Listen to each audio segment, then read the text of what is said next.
Good evening and welcome to this Casa and Gunner Short webinar on analysis of the US presidential election. Also hooked on to this webinar is the Clause Network. So to that extent, this is a joint webinar of Clause, Casa and Gunner Short. We just finished with the US presidential election and it has its own ramifications and has its own ripples all over the world. It is already there. And to discuss everything about this with a special emphasis on what happens with India and our relations and India's role in global affairs, I have with me a very, very, very, very erudite and knowledgeable panel. Let me welcome them first. At the outset, on the top right is Brigadier Arun Sehgal, who I consider a virtual, master at US-India relationships and in studying USA. Then, of course, I have bottom left Ambassador Anil Trigunayat, who's been writing extensively on this topic. And again, his views are something which I've always held dear. And of course, diagonally across is General Gautam Murthy, who's been the founder of Casa and who's always there on these webinars. Unfortunately, today, General Hasnain won't join us because he's committed in a disaster management review meeting at the Ministry of Home Affairs. So let me start the evening. First, having welcomed everyone, I'd like to put a few things across and then I'll give about 10 minutes to each speaker. All of you can put out your views the way you want it. And please don't get restricted by what I say. And then we'll go through the next round based on what you talk. And then, of course, we'll take questions. Right. What we see today is the 47th president of USA, Mr. Donald Trump, is going to be a real strong president since he's not only got a strong majority, he's also got the popular mandate, plus the Senate is in his hands. And slowly, the Republicans are inching towards the House of Representatives. If that happens, my God, he's going to be one of the strongest presidents I've ever known, at least in my lifetime. Okay, the reactions from the globe are very, very, very interesting. And it suggests that everyone is looking forward to something because Mr. Trump is, you can't predict him. He's as unpredictable as ever. And that's what we know about him. What is predictable about him is that he's going to be unpredictable. So there's going to be a whole lot of changes to the extent I was reading a few Chinese sites and some hardline Chinese sites, and 90% of their headlines pop into Trump, and it has caught their mind for whatever reason it is.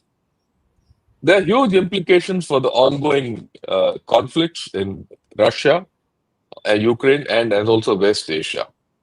Okay, but that is part of the reason, part of the larger issue. What has come through in this election is that USA is still the most consequential country in the world. You might say it's declining, but the reaction from the world on this election doesn't suggest so. Everyone is making his calculations, what will happen to me, right? It is not that it doesn't matter what happens in USA. Okay, and it's still after all this talk of decline which we've heard for the past maybe a decade or so, is the fact that here is a country where the people have decided who is to be the president, and they've been able to look through the narratives, whichever way they are. And they've said, look, we want this man, irrespective of the fact that he's a convicted felon, he's got cases against him, he's controversial, everything. They said, nothing doing. We are looking at this man and his policies and his ideas. He's the right man to take the country forward. Truly speaking, this is what to a large extent, democracy is all about. Okay. The next thing, which is very, very, very, what's so significant about these elections were that this election was fought with social media as the main platform to garner votes and conduct the election process and all that. The mainstream media proved a dud, as has been the case over the elections which have been conducted through the year in most countries. That's the predictable part. But uh, what is the different thing here is that the election at one stage or at one level has been won by old time methods of door to door canvassing, leaflets out, nukkad meetings and things like that, right? So it offers us a new set of lessons and how democracy is evolving, how it's coping with modern times, yet remaining old. There are lessons for this, I think, the world over, right? And of course, it has domestic and global implications from an American point of view. And I think from an Indian point of view, we have huge ramifications. Uh, with this kind of a background, I'd request General Gautam Murthy, sir, please start the ball rolling, give your views, and after that, we'll take it forward. All yours, sir. Thank you, General Shankar. Good evening and Jai Hind to you. Good evening, my fellow panelists, my guru, Brigadier Arun Sehgal, and Ambassador Anil Trigunayat, all top experts. We are here to tell you and your audience, Casa and Gunner Shot, presenting this webinar to tell you as to what we think are the implications of this Trump presidency. Trump is going to become the 47th president of the United States, and it will have a significant implications on not only global politics, as General Shankar mentioned, on economics, and on the entire security dynamics. I'm not going to actually speak on what Trump 2.0 will have on the US itself, because in the US itself, and primarily, he got voted on that plank, which was anti illegal immigration, inflation, interest rates, tax cuts, the internal dynamics of the US. All this is going to be affected. But we shall try and focus on how his presidency is likely to reshape the international landscape. Insofar as foreign policy and global alliances are concerned, we are aware that Trump has put America first. He said it in his first presidency. His theme was MAGA, make America great again. Well, there are detractors who say America is already great, and as General Shankar mentioned, everyone is talking about it. America is the number one country. So when it's already great, what is there to make it greater? But then that is Mr. Trump's approach, which prioritizes US interests over all global cooperation. This would lead to result reduction US engagement with all international organizations and treaties, which is similar to his first term. If you recollect, when he withdrew from the Paris Climate Accord and the Iran nuclear deal. But knowing how unpredictable it is, it's also possible that he could open up a channel with the Ayatollahs in the same manner as he did with Kim Jong un of North Korea. He's known to have reached out to Putin already, and Elon Musk was supposed to have been in on that call. And talking about Musk, just as an aside, he may have paid 44 billion for 44 billion for Twitter, which he now calls X.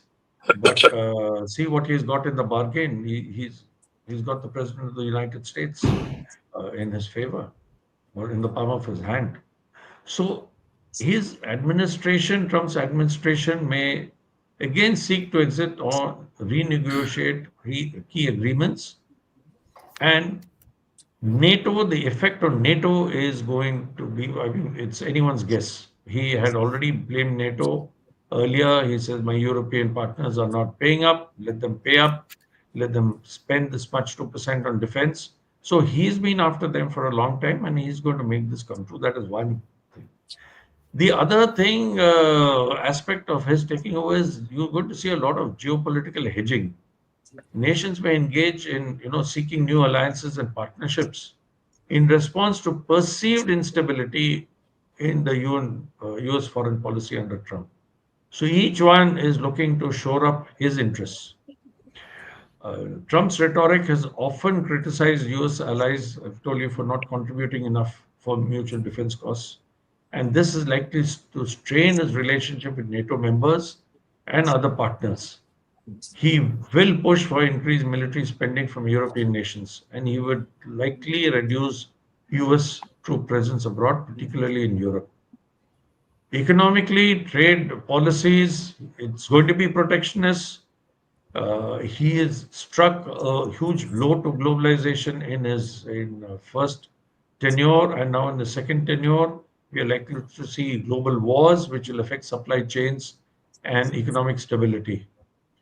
I do not know whether China's most favored nation status is going to continue, but he is going to subject it to high tariffs, which would again lead to some retaliatory measures from Beijing and further escalate tensions.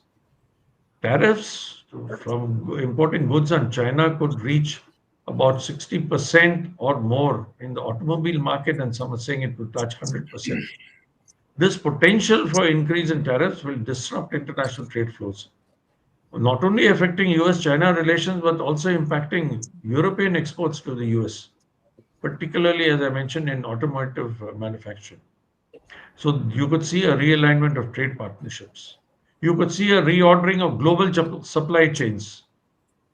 You could see the global GDP growth being impacted, maybe limited, but if his trade policies continue to be radical, countries that rely heavily on exports to the US will face huge economic slowdowns.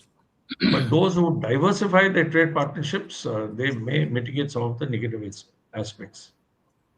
About the security implications, withdrawing from NATO, which he is often threatened, but I don't think it can happen. But certainly, it would embolden adversaries like Russia and China, who may support, who may perceive a weakened NATO. And East European nations, those who are concerned about Russian aggression, may fear that a Trump presidency could lead to reduced US support for Ukraine and the other allies. Now, the particular implication on the Russia Ukraine war is what I'd like to just spend a minute on. Trump has previously expressed skepticism about the scale of US military and economic assistance to Ukraine, which has totaled about $108 billion since Russia's invasion in February 2022. His administration will seek to reduce the support, potentially altering the dynamics of this conflict significantly. This could leave Ukraine vulnerable, especially if aid is shifted from grants to loans, and that will place an additional burden. That is why perhaps Biden, the president is trying to get a 60 billion aid package through soon. Uh, they have already indications that Ukraine should forget about Crimea. I do not know whether uh, that is going to fructify, most probably because uh, Russia is already occupied Crimea and has been sitting there since 2014. We know that. Trump has claimed that he will resolve the Ukraine conflict within 24 hours, and moves, as I mentioned in my opening remarks, are already afoot, with Elon Musk on listening watch. JD Vance, in fact, his vice president elect has indicated that any resolution might entail creating a demilitarized zone along the current front lines. And if you recollect, we had discussed earlier, General Shankar, that when we discussed Ukraine, that what if it reaches a LOC or a LAC kind of situation, with Ukraine losing control over key regions like Crimea and, of course, parts of Donbas. Now, Ukrainian leadership will obviously resist. Some Europeans will also resist. But then who's going to pump in more money into Ukraine? We don't see a Trump administration pumping more money into Ukraine. Insofar as China is concerned, he's already been confrontational. In fact, it started during the Trump presidency because Biden had gone a little too close to China, and we knew what had happened.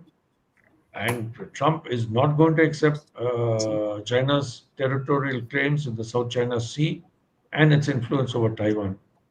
So perhaps you're going to see an increased military presence in the region, but at the same time, we do not know because Trump, all said and done, as General Shankar pointed out, is a wild card. insofar as the Israel war is concerned with the belligerents, Trump will continue his strong support for Israel. There's no doubt. Right now in Israel, also, there's a huge hardline support for what Netanyahu is doing. Even firing his defense minister further polarized the nation. But the hardliners and the Orthodox Jews are standing up to that and wanted Gallant out. So let us see what Trump does in West Asia, but he is likely to, there's hope that he's likely to bring the war to a close. Climate change, environmental policies, we all know what a second Trump presidency would entail: a rollback of the federal environment regulations, a renewed withdrawal from the international climate agreements like the Paris Accord. And this will diminish global efforts to combat climate change and could isolate the US from other countries. Trump's focus is on fossil fuel production. So you would likely to see an increased domestic energy output, but it would also widen the gap between US energy prices and those in Europe. So, in summary, a Trump presidency is likely to reshape the international global relations through either economic or security, and there are going to be great challenges for every country to negotiate it. More as we go on further, implications on India, etc. I would leave it to the ambassador and Brigadier Saigal to speak on it. Thank you, General Shankar. Thanks a lot, sir. The issues which you have highlighted are uh, Mr. Trump will prioritize US interests. Nations will be forced to hedge because there's going to be a lot of change in the international relationship. People will have to hedge with or against USA. There will be a realignment of trade and supply chains. Ukraine, you see a change of situation as we all see, but I dare say it's not going to be so simple. It'll have its own complications, and that is something which we'll have to see how it plays out. And I also feel that eventually India will have to figure somewhere in this equation with Russia and Ukraine in the long run. You did speak of Israel and Iran. What I'd like to highlight is, about Iran. Just 2 days back, in fact, today morning in the New York Times or one of those articles I read, where there's been an assassination attempt by Iran, some Iranian person who's been arrested against Trump. So this will just put the red flag against Iran in front of Trump. So that war I do see going a little ahead down the line. But let's see how things play out because this is too early. But these are the early indicators. Thanks for your views because a lot of interesting questions have come up. With this, Ambassador Trigunath, sir, all yours. Please take over. Thank you, sir. And I fully agree with the assessment of General Murthy with regard to this.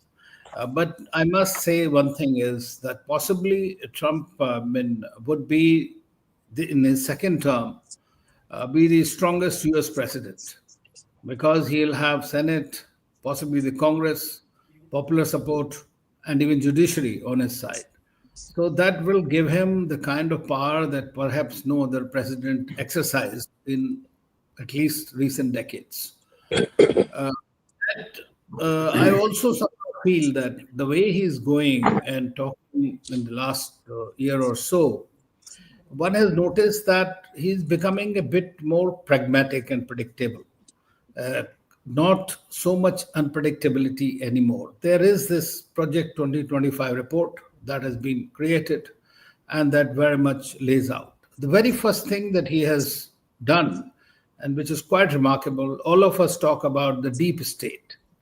Now, the kind of reforms and uh, removal of corruption in this, in his 10-point plan that he has done, is quite significant, actually. And if he's able to do that, I think that a lot of uncertainty would perhaps be limited in that. So we need to also wait and see how it plays out. Uh, Today, Zelensky also called Trump, and during that meeting, also Elon Musk was there. And I think I was this morning only. I have returned from Russia. I participated in the Valdai Discussion Club, where President Putin was there day before yesterday for more than 4.5 hours, talking and answering all questions. And during one of the discussions from there itself, he congratulated President Trump. And two things he said about him. And of course, he spoke about several other presidents and his this thing, but mainly he said that I have great regard for this man because when he took the bullet and the way he got up and projected, that shows. So he said, I have started having great regard. Himself, a macho man, obviously, that is there. Secondly, he also mentioned that we have been hearing about these various proposals that he has made in the run up to the elections about the war. And I think that's what his words are. I think they need serious attention. And then now, of course, the talk is taking place. And he said the question, the moderator asked him, would you be ready to talk to him? So he said twice, yes, ready, ready. So that is something that Putin's side also must be weighing on it and the various kinds of situation. And I fully agree that irrespective of whatever becomes in the Russia-Ukraine, some kind of a demilitarized zone or a buffer zone or that, only place that is probably non-negotiable for him would be Crimea. They consider Crimea to be a part of it, was given by Khrushchev to that. So that also they claim otherwise, apart from the strategic significance that we all know about of this. Now, as far as Trump's own character is concerned, of course, that's not going to change. I have always believed that he's not a warmonger. He himself has said only, I think, during the couple of weeks back, when he was asked, he says, I'm not going to start a war. In fact, I'm going to stop wars. Now, that has been his basic thing. So, but being a bully by nature, he will obviously try to threaten, whether it's China, whether it's other countries, Iran, or whatever it is. But at the end of the day, he has this very transactional approach. And this transactional approach would possibly be used for whatever they call MAGA. Now, in fact, MAGA is probably an old thing. And as General Murthy and yourself, Shankari, was saying, that America is great again. What is there to make it great? He has changed it. He has made it into MAWA, make America work again.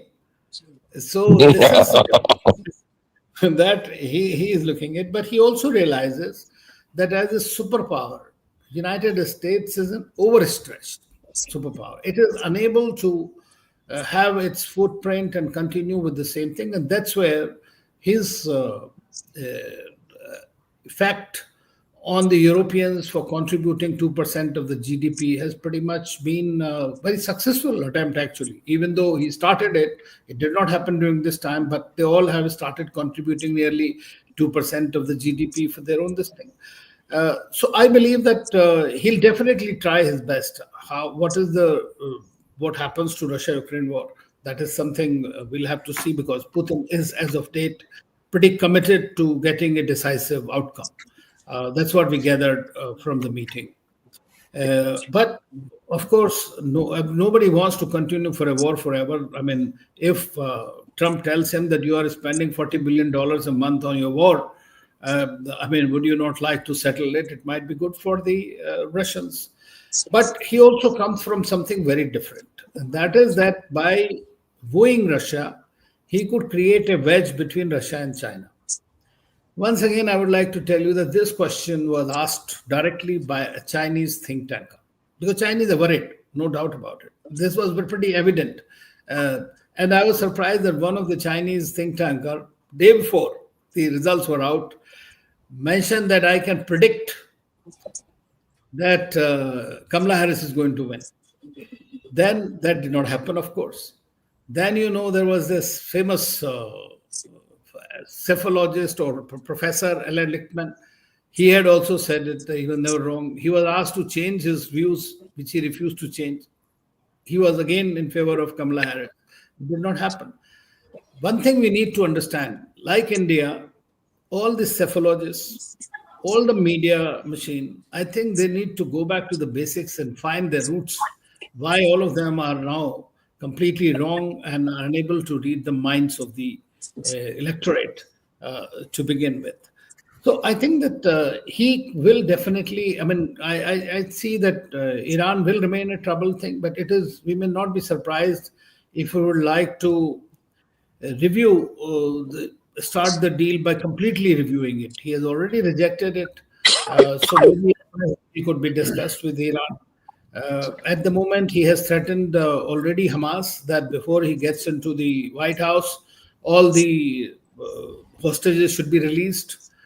He has the Americans already forced the Qataris to evict all the Hamas leaders from there, which is a tremendous pressure on the Hamas at the moment. On the other hand, he had also told Netanyahu, who was one of the first to congratulate him, but he told him that you better wrap it up before I enter the White House. Now, so he is keen on that. Moreover, how it will eventually play out will also depend on what kind of people he chooses. Right now, he has only Susan Wiles, who is his chief of staff, and there is a bigger role which is being given to Elon Musk, who will be overall supervising and probably this doing something on increasing the government efficiency, which is very important. Then, of course, Robert Kennedy. I mean, he's been given to make America healthy again. That kind of a Maha project.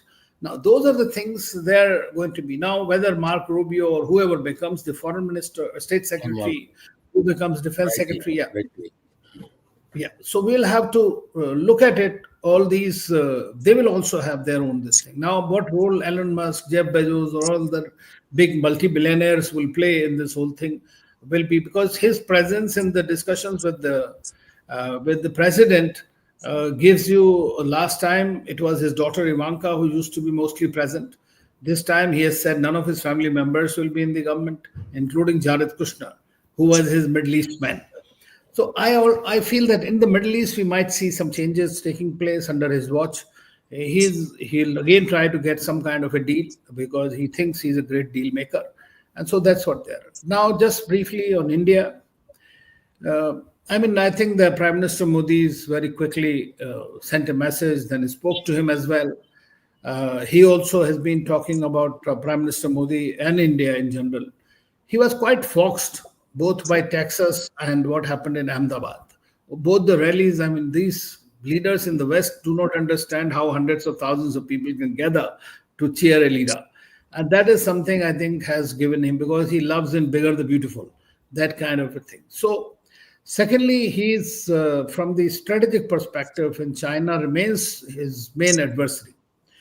Through tariff wars, there won't be, in my view, a real war, because he'll also force Taiwan to add up more to its own security, means buy more arms from the United States, rather than they pumping in a lot of money into Taiwan, which the Democrats have done in the past. So I see, as far as our relations are concerned, I think that he'll continue to pitch in a lot of things that are still stuck up with regard to transport technology, GEL, HL, and all, on which we are now invoking the penalty clauses. I think those will be expedited, in my view. And one more thing, if he's able to somehow control the Russia-Ukraine war, that will give us a lot of leeway to operate around.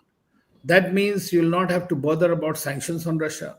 You will not have to bother about the other constraints that come onto us, except the one which will continue to be in Chabahar port. So I think that is something that we'll have to convince him. He is the one who last time stopped it.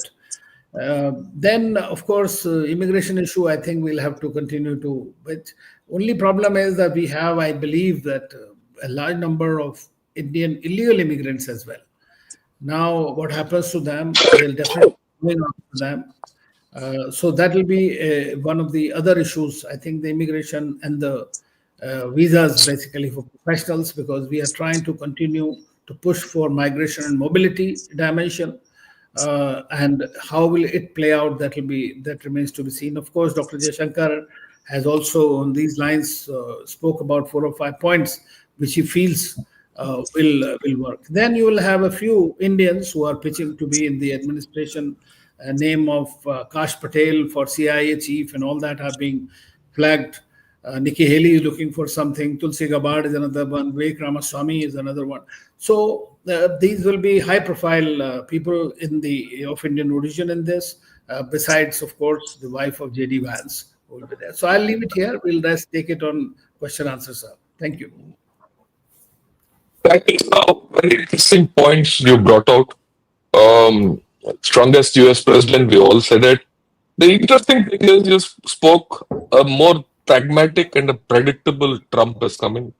I think he's also a cooler Trump who's very focused this time, unlike before.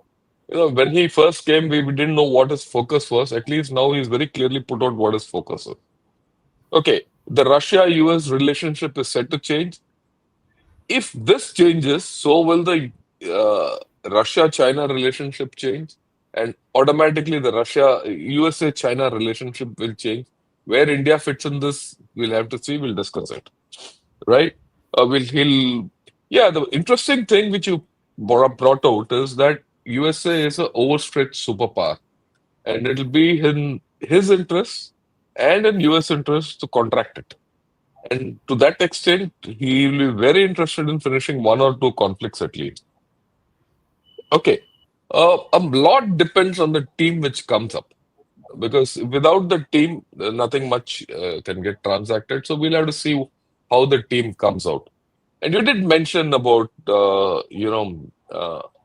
his problems with China in the in the first term. We must remember that he has even now whatever he has said is goes largely against China to a large extent. And we should not also forget that it was during his term that the Quad came up. The Quad didn't exist before that. And it was he who promoted Quad. And when Quad came up in the first initial stages, it was more, it was very clearly more of a military alliance or a military partnership than a transactional trade related partnership. As you spoke, sir, I did pick up a few tweets from X on the in US-China relationship and the view from China. This is interesting. I would like everyone to hear, and I would like it once I finish, Brigadier Arun Sehgal to cover this issue. There's this gentleman called Huang Jing. He's from the Shanghai International Studies University. Right? What he says is both Donald Trump and Vance have publicly stated that the USA should join hands with Russia to counter China. If such a situation arises, China's security environment would deteriorate drastically. It's interesting. Then Wu Xinbo from Fudan University, he says US-China relations will experience significant fluctuations in the next 4 years with escalating tensions, intensified confrontations, and probably even a major crisis. And I could go on. There were 10 people who have commented, but I thought these two were pretty significant in the context in which we were talking. Uh, so there is going to be change. And like I said, there's a lot of apprehension in China. In fact, the maximum reactions I've seen on the net are from China. Uh, with this, sir, Brigadier Saigal, sir, all yours, please take over. Sir. Thank you. Can you hear me? Yes, sir, we can. Okay. So everything, I mean, all the aspects of Trump administration and how it's going to be have been covered. But I don't look at things from my perspective. I look at issues from a broader geopolitical perspective, and I have named my remarks as "World According to Trump." Now, I have covered three aspects: the geopolitical order, the geoeconomic order, and the global power play. My perception is very simple. United States is a big power, major power. It's an offshore power. Please remember that. It's not. Number two is that it has to be part and parcel of the global system which is currently existing and which is being shaped not only by United States, but there are other equally significant players who are playing the role. So the start point is if you look at the current geopolitical order, we are practically entering into bloc politics. The fundamental part of this bloc politics is that we have the Western bloc, which is essentially Atlantic bloc, and which controls, which has a massive significance in Europe and astride the maritime domain of the global order. The next is the Eastern bloc, which is China, Russia, which is continentally dominated, which is trying to create a salience on the maritime domain, particularly in Indo-Pacific. And added to that is the global South, who is gaping at these two guys fighting amongst themselves, and all their actions are impacting their growth and their future.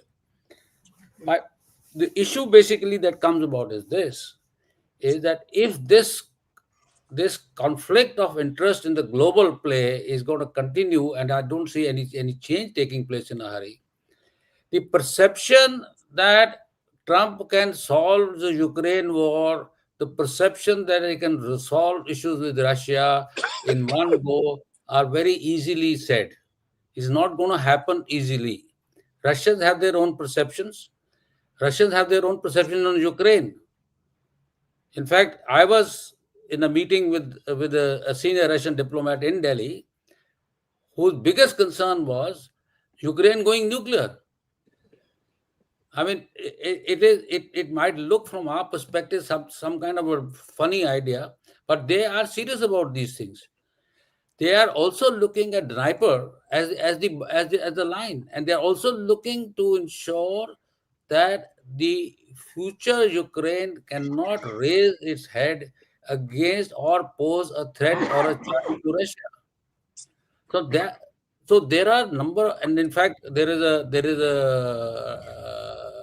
Russian analyst who have put 5 points to the possible uh, demands of Russia, which is apart from this include the fact is that the restoration of all sanctions, return of money, and also the fact is that they are saying Ukraine cannot be part of the NATO bloc or cannot get the guarantees. He can get the guarantees from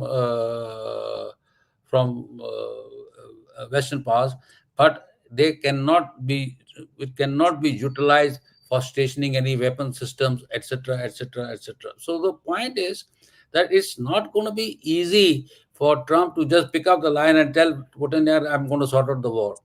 The second issue is basically is that how how much can Putin trust Trump? Second, what are the leverages Trump can have on the European allies? There is a problem taking place in Europe. Ambassador would probably knows much more than I do. There's a serious problem, a security problem. You know, England has promised equipment to Ukraine 3 months back, which has not been delivered. There are large number of items which are on the pipeline which have not gone to Ukraine. So, Europe is re-evaluating its own security metrics. The fact that America under Trump can bully Europe forever, I think, is an over-conceited idea. If you read Elbridge Colby's etc.'s remark, who always pushing Europe for this, but the reality of the situation is the Europeans are now standing firm. They also realize that America is an offshore power. Any resolution of conflict of Ukraine will have an impact on European security, not the American security. Please understand this logic. Now we come to China. As far as China is concerned, there are two intrinsic factors.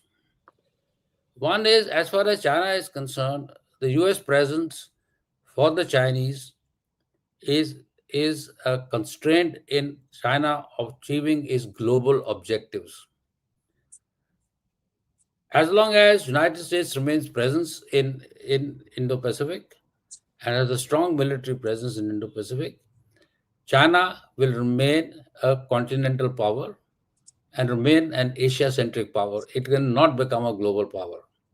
For China to become a global power, it has to deal with the American challenge. And I do not see under any circumstances Chinese giving into that challenge. Number two, Chinese are aware, and so are the Americans are aware, This whole nonsense about 100%, 600% duties and all, he can do it for a while, but he realized, like it happened last time, that there is a limit to it. He will suffer.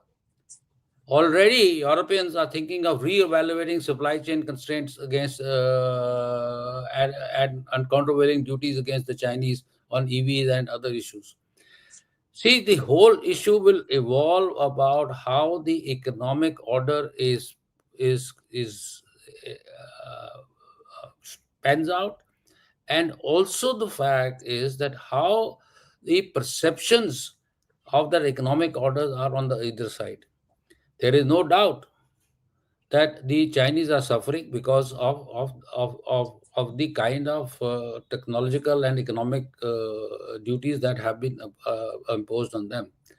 But it is also a fact that when you look at the global economies, just to give you small figures, the total GDP of the BRICS countries, as I said, the 9 BRICS countries I'm talking about, not the partners, is 32% of the global GDP. And as far as G7 is concerned, their total GDP is only 27%. Please take cognizance of that. Please also note that the entire Asian landmass and Asia economically is more dependent on China than it is dependent upon United States. With Americans walking out of TPP, the only thing that they have is the Indo-Pacific system, and Economic also forums. Indo-Pacific Economic Forum, and that's it about all. And there is nothing in it. So you now note how the Indonesians are playing their cards, how the investments are coming over there.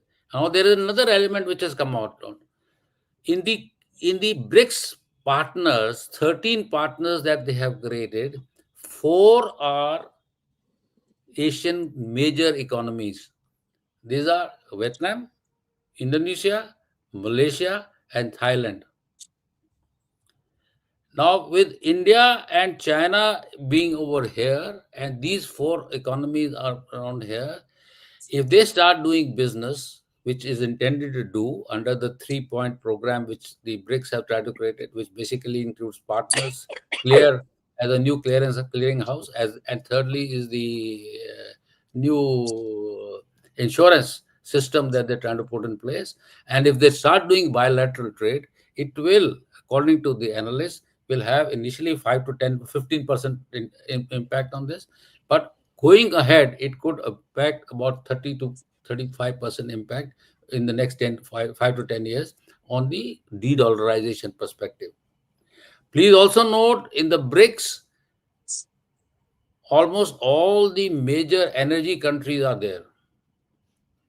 The BRICS with Russia, India, and China have a very strong economic strength. So therefore, when we are talking about Trump doing this and Trump doing that, the combined leverage of these 3 countries, although they are not strategically or politically aligned, I understand that. But if you are looking at their political alignments, or if they get together, their have to deal with the United States of America is much higher than the Americans have to deal with them. So this is something which we need to take cognizance of, and we tend to sort of glance over these issues. It's not true. It's not true. So problem for India in this, basically I'm talking about now the realignment system in the 2 block system, because India is an interesting country. India has played its cards very well. It's a very important player, global player. India is in both the blocks. India is in the Eastern Bloc, India is in the Western Bloc. The question is, how do we play our cards? We're going to come under pulls and pressures. There's something which we need to take cognizance of. I'm not saying what we should do or what not do. This is not the time to do it, but I can spell it out subsequently. But the point is that this is an issue that we need to be cognizant of, that if we are going to play the politics of our interest-based politics, I do not call them as strategic autonomy, because there is nothing known as strategic autonomy from my perspective. Our interest-based politics, and we follow our interest-based policy, we have a lot of leeway, but we'll also need to do a lot of tightrope walking. One of the elements of the India-China Accord has been, whether we like it or not, unstated element has been that we will go back to an improved bilateral relations. An improved bilateral relation, i.e., means that we will have more trade, opening up of our economic order systems, etc., etc. And here again, there is a problem area. Please try and understand. You can de-risk from China. You can get investments from A, B, and C. But please remember, those A, B, and C countries who is going to invest in your country have a back-end connectivity to China. Somewhere down the line, the supply chains are interlinked. And that's where we'll have to look at. As for my information, we have been doing business with the Chinese, not going because of the press note 3 impositions, not going directly to China, but we have been dealing with the Chinese in Singapore, in Hong Kong, and making our deals through whatever we wanted to do. So the larger point is the global geoeconomic and geopolitical orders are so intertwined. In my view, the United States' ability to singularly shift or change these issues, I'm afraid, in my view, it is overplayed. United States does not have the capacity or the capability. And also the fact is that if United States tries to impose itself on Europe, then the Europeans will also start looking at it as it becomes a new bloc to push for advantage against the Americans. Then there is going to be a much more bigger point of problem areas. So this is one issue. The second is India-US relationships. Fundamental point, Trump has been good for us. Ambassador said so. General Gautam Murthy said so. Very true. During Galwan and during this thing, they were very much forthcoming and they supported us quite a lot. It's absolutely true. It's also true that all the foundational agreements that we have signed them through Mr. Trump's tenure. We also signed the STA one during Mr. Trump's tenure. But please understand one thing. Technology is crown jewels. Technologies are not shared easily, and they cannot be shared by having a Jappi Puppy in Ahmedabad Stadium. They are hardcore strategic decisions based on what is to be done. If technologies are going to be shared by us, then there will be payoffs. We thought that I said program, good thing, with Sullivan talking to Dovell's Hub and all is all very good, etc. But nothing has come out of it, except for small little programs which have come up, which is basically nothing. We are already, as everybody is aware, we are fighting over the F414 supply chain. Engines. We are not getting 414 engines, and we are not getting 404 engines. And 404 is a real problem. 404 is a real problem because they are not being made. And therefore, there is an actual problem. It's not because the Americans are not wanting to give you. The Americans simply do not have the capacity to give it to you. So you have to be very careful on all these issues. I keep saying this to people that who say we are a strong technology partner with this, we'll do that. Quantum. What is happening in quantum? What is happening in underwater technology?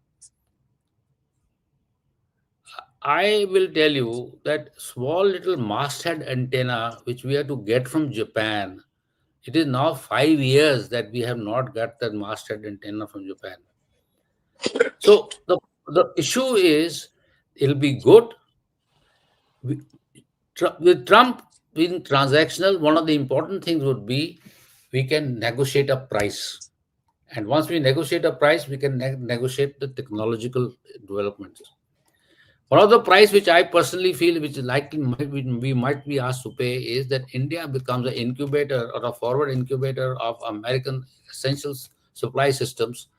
In that, they say like the MRO contract they are signing with us on the ships and the aircraft tomorrow, they will might ask us to manufacture those elements of ammunition or other elements in India, which like we are doing it for spare parts for, I mean, other parts of the Apaches and Boeing, etc. 155 millimeter ammunition factories. If we can, if they might ask us to do that, that's something which we have to take cognizance of. Do we want to do that? We don't want to do that. We have to develop, continue to say, dependabilities amongst ourselves. And sadly speaking, sirs, there are not so many dependability. We have a lot in the pipeline. We have a lot of good juppy puppy. We got a lot of good essential, I mean, ideas, but we do not have much to show. So if we can push Trump through a transactional structure of his policy to invest in India, that will be a good thing. Thank you. I'll stop here. On China, I've covered that, but if you still want me to cover, I'll cover. No, we'll talk about it later. Thank you. Yeah, thanks a lot, sir. I think you've given a different viewpoint about the whole affair. That there'll not be much change in bloc politics. Like I said earlier, it's very at the outset itself. While a lot is being said, how this change and transition takes place will have to be seen. It's not going to be easy. It's going to take time, and it might not be as we think. In any case, I go with you. The Trump is not coming with a wand to wave and everyone's going to stop because everyone's interests are at their own way important to them. A lot of the geo-economic order which you spoke is actually frozen. It's not going to change so fast. So how that will happen is something which we have to factor in, and how to that extent, in the past 1 decade, America has been sidelined to a large extent from this geo-economic order in many places, right?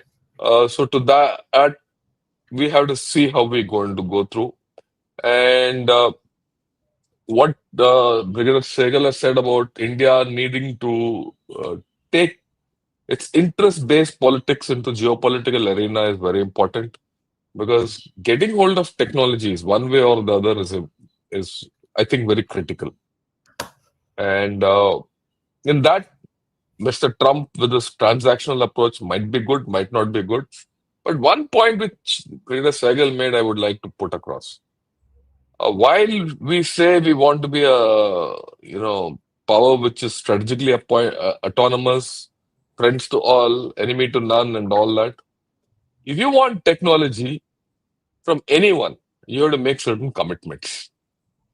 There has to be a pro quid quo. Otherwise, no one is going to give you technology. I'll give you a very small example, which we did incidentally, way back in 2016. When we got the M777 gun, I insisted that we should get the titanium-related technology to India. Otherwise, this gun isn't coming here. And I said, I want this to be made because it's a matter of the supply chain and all has to start and finish in India. They agreed to that. The pro quid quo was that India has to be the start of the supply chain, global supply chain for M777. It cuts both ways, right? Which means that if you are the start point of the global supply chain for M777, you're economically better off. And you get your own strategic independence or autonomy, whichever way you like, and you have the technology. But the price which you have to pay is you're part of a supply chain. It's not that you might call it a global supply chain, but the supply chain goes only to 4 countries: USA, Canada, Australia, and India. So when we talk of India or what shall I say, Canada, all these factors come in. There are a lot of other hidden layers and relationships which do come to the surface. So I thought that is very important. That a very important thing which Brigadier Sehgal brought up. Right. We've gone through the whole thing. I'll now switch to a few simple questions, but I think they're interesting questions. Well, Gautam Murthy, sir, you spoke a lot about what Mr. Trump outlined in his domestic agenda and all that.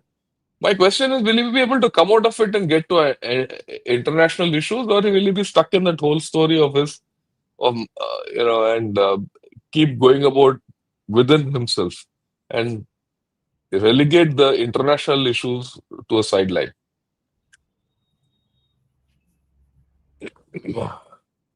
Can't hear you. You have to unmute yourself. Still muted, yeah. Huh. No, am I okay now, sir? Am I audible? Yeah, you're okay now. Okay. So the the issue of Trump saying America first, he's very clear in his mind that he's got a lot of domestic issues to tackle, and therefore he does not want to be distracted by international issues. One of the reasons that he's calling for peace, he's ensuring peace so that his focus remains on his country. He's got his constituency to care for. Trump supporters, although there have been an increased Latino supporters, black supporters, but essentially it is the white male whose support he has relied on. And the white American male, apart from the on the two coasts where all your universities are, the top universities of the world are, and where they're more learned and everything else, and there's more migration, legal migration, and they understand the world much better. The rest of white America is focused on itself. American channels, FM radio that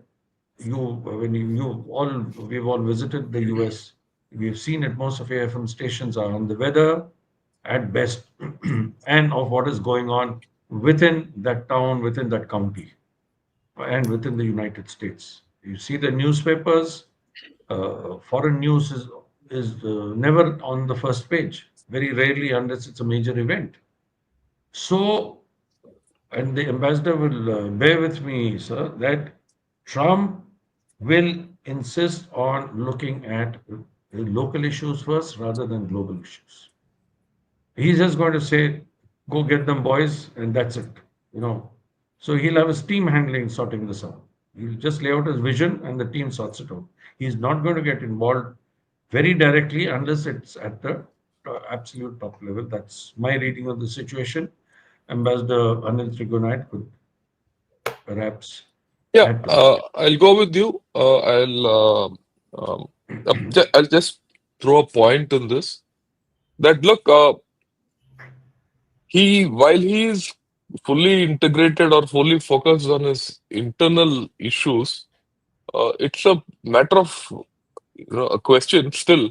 It's an open question. How much will he be able to achieve in this? And if he gets lost in his own detail, and there's nothing much he's going to make America great again. Because making America great again is not largely, of course, it uh, presages a lot of domestic stability, but making America great again has got a huge external element. Triguna, sir, your views on this? Muted, You're muted. muted. Sir, I agree with Jal Murthy on this. Americans generally are geographically very blind. They are mainly concerned about that. And Trump's whole campaign has essentially been focused on addressing these domestic issues, and there are plenty of them. A lot of them are controversial issues. Despite that, he has won hands down. That's a remarkable achievement. That also shows the greater malaise in the U.S. Political system, that how it is playing out. The fact that he has had people, Latinos, despite his stance on the immigration issues, the Indians, the Arabs, and Muslims, all increasing their vote share towards Trump, knowing too well his policies, at least in the areas of concern to them, is definitely something which is remarkable in many ways. So I think that no doubt that America is the only hyperpower today, whether we might say whatever it is declining or so. So they are also trying to deflect a notion that China is going to catch up much faster from them. And that's why they will try to, whichever way possible, I'm quite sure, try to reduce the pace of growth of China. That is something would be in their strategic positioning of the United States, because that's the only country they're really fearful of taking over. Now, in that economy, Trump claims that it was doing very well during his time. So, employment, economy, all those issues are very important, inflation control. And if you keep on pumping money into this, and this is the most indebted country in the world. I mean, the $33 trillion of debt recently, which was projected, and every month what was coming, 1.6 or trillion dollar that need to be paid. That is something that is a very big challenge for any leader in the country, and Trump will be faced with that. So, how do you create the public expenditure inside? His approach has been in the past to attract more and more American companies to come back into the US, make USA as a manufacturing or the technology development hub and place. Now, that's where there might be a little opportunity for us. If he succeeds in that, the companies that will be looking at China plus one, and if we play our cards well, so far, only the ASEAN countries, mostly even Mexico and others, have benefited from it compared to us.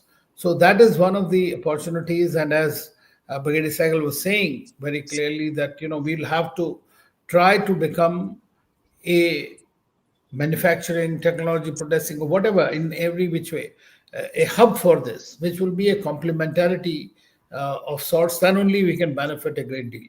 Otherwise, we'll end up just simply being a market. I mean, that is an issue that will need to work out. But I don't see that USA withdrawing either from the Middle East or from the Indo-Pacific. In fact, more so, it will continue to remain engaged. Now, BRICS and other organizations definitely have a much bigger role of playing balance of power and balance of interests. But at the moment, one does not witness the great desire on the part of these countries to create an alternative, complete alternative, but something that could add on to, that could help, at least for now. I mean, China may be hoping that BRICS will eventually become its bloc, or for that matter, Russia. But things are still in a flux, and there is a lack of confidence. There is a lot of work, a lot of talk that is happening about this, that we are so much of the GDP and this and that. But there are a lot of, I would say, shaky grounds at the moment because of the nature of the global churn that is taking place. One does not know what happens tomorrow. I mean, we are also on the verge of with by default on a third world war that can happen in no time. Everything else, all equations will go haywire in that case. So that is also a possibility, because if the wars not ended, both these wars have the capacity to go berserk. So I think that we'll have to be a little cautious in our assessment of this, and try to save that we stay out of the trouble. That's the only thing I would say. Thank you, sir. I think you put a lot of issues in focus. My only short point is, if Trump gets stuck inside USA and starts looking inward, right, the problems in the outside world will increase. So he will be forced at some point of time to look outside. Otherwise, make America great again won't happen. That's the short point. Then the issue, a significant point which you did bring out of BRICS. Uh, the three things have happened in the recent past which are of significance. One is the BRICS momentum, or the way it is shaping up, as Brigadier Sehgal brought out fully, the grain exchange and the way you exchange currencies and all that has got tremendous scope. The second thing is the India-China detent, which is setting in. It will change a lot of equations. There's no doubt. Everything is in its embryonic stage. And the third is Trump's arrival on the scene, right? All these three things are going to have an effect. I think the fallout of this will come out in a couple of months. We'll know how the cards are stacked. It's too early for any of us to even predict what's going to happen. But I think we could get a sense that we should be in for a period of tremendous change. And that change is on the cards. So that is where I leave it. Uh, the question I'll pose to Brigadier Saigal, sir, is this, and this is something which a nice question which has come up from Akash. I'll take that. Donald Trump has good relations and dynamic with both Vladimir Putin and Narendra Modi. Which way would the geopolitics, global geopolitics head? Where would Z fit in the new equation? I'm asking you this because we've had a lot of discussion on the global quadrilateral which was emerging. And do you see something getting affected on that with this new development with Trump coming back? No, I mean, absolutely correct. But you see, again, I like to say two things. On your specific question, there is no doubt Putin and Donald Trump have a good relationship. Trump will push for a transactional bargain which will bring about a closure or bring about a reduction or bring about a open up the way to ceasefire kind of a situation in Ukraine. It was going that's on the cards.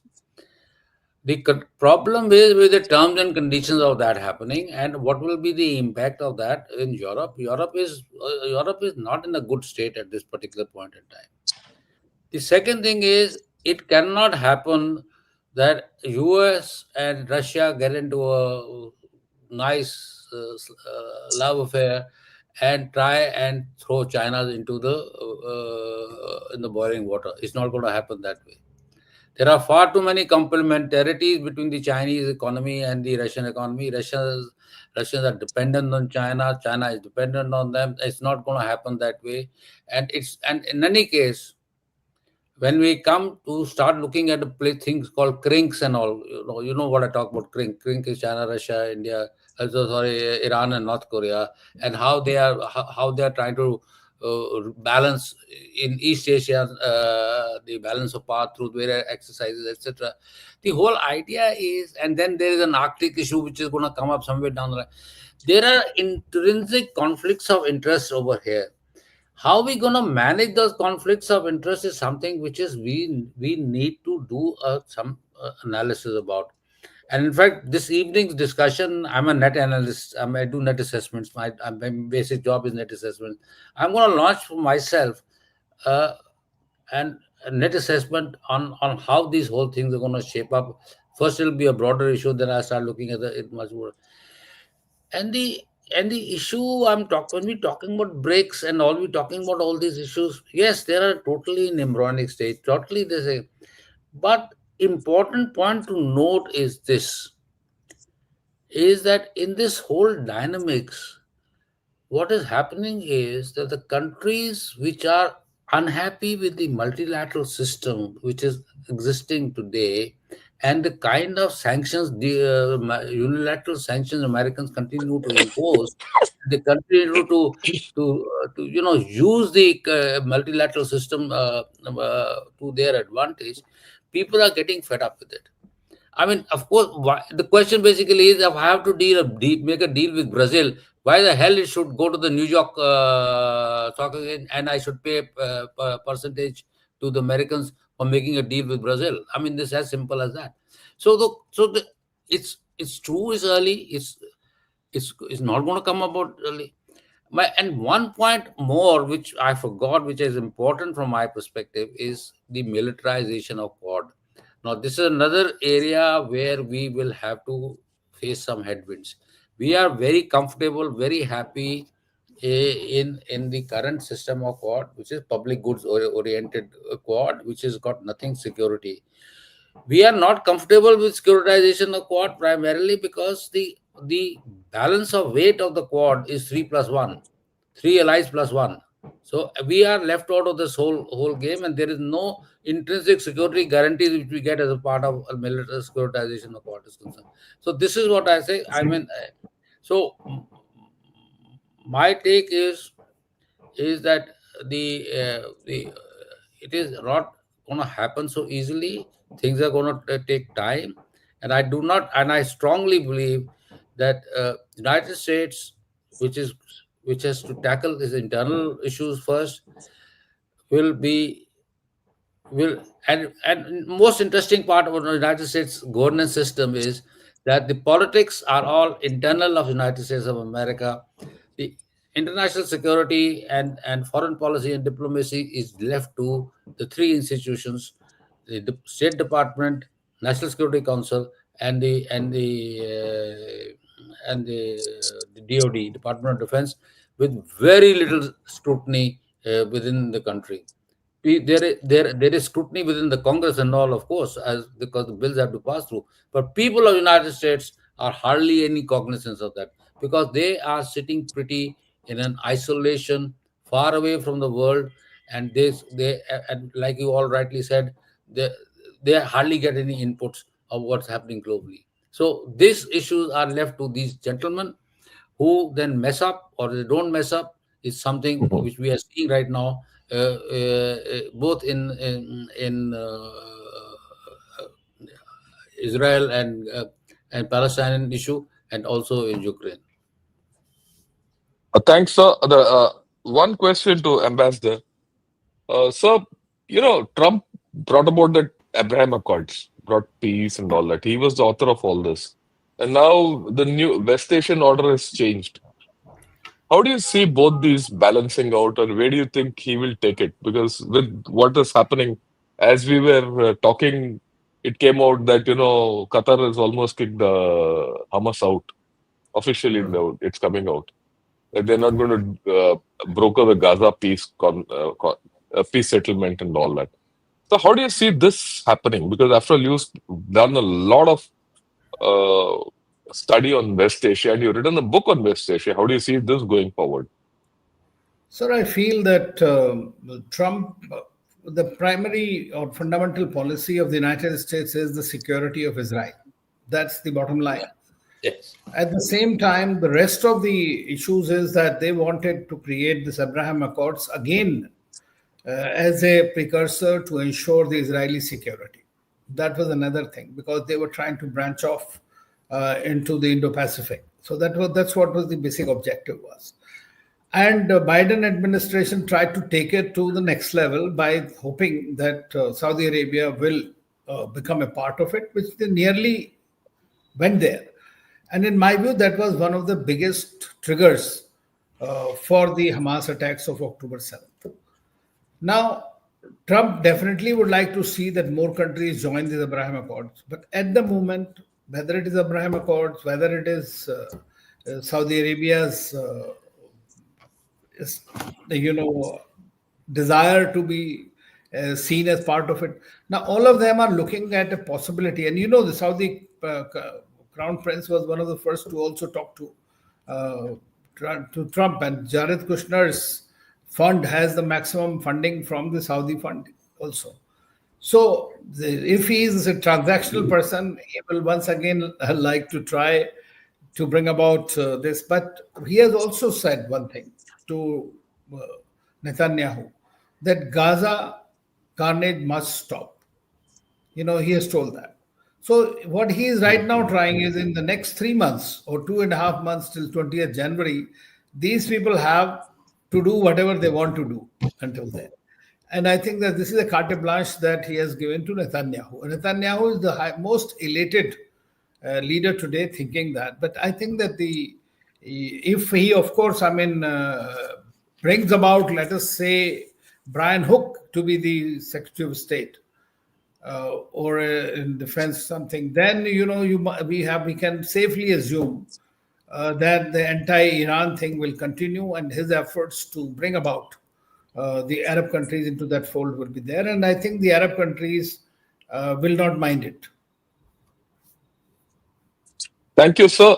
I think over the past 1 hour, 15 minutes, we've had a fantastic discussion on the various aspects of the new Trump presidency, which is going to unfold in front of us. These are early days, but they're clear indications as to where we are going. And we'll get back on Ganashot and Casa as things open up. Uh, General Gautam Murthy, sir, may I request you to? I'd like to thank all panelists for their fantastic, good views and clear views. I'd like to request General Gautam Murthy if you could sum up the whole discussion and say Jai Hind. Thank you very much, General Shankar. Thank you, Brigadier Cycle, sir. Thank you, Mr. Anand Trigunayat. I think we've had a marvelous discussion. Yes, Trump is a googly that the US has bowled to the world. And now we shall see as to how the world bats this ball. It's going to be very interesting times ahead. But there's just one thing I would like to say is that amongst 46 presidents that the US has had, there are only three presidents that have not taken the US to war: Mr. Jimmy Carter, Mr. Gerald Ford, and Mr. Donald Trump. If that is saying something, let us hope for a more peaceful world in the future. Thank you all. Thank you, viewers. Jai Hind to everybody. Yeah, thank Jai you. Hind. Jai Hind, sir. Jai Hind. And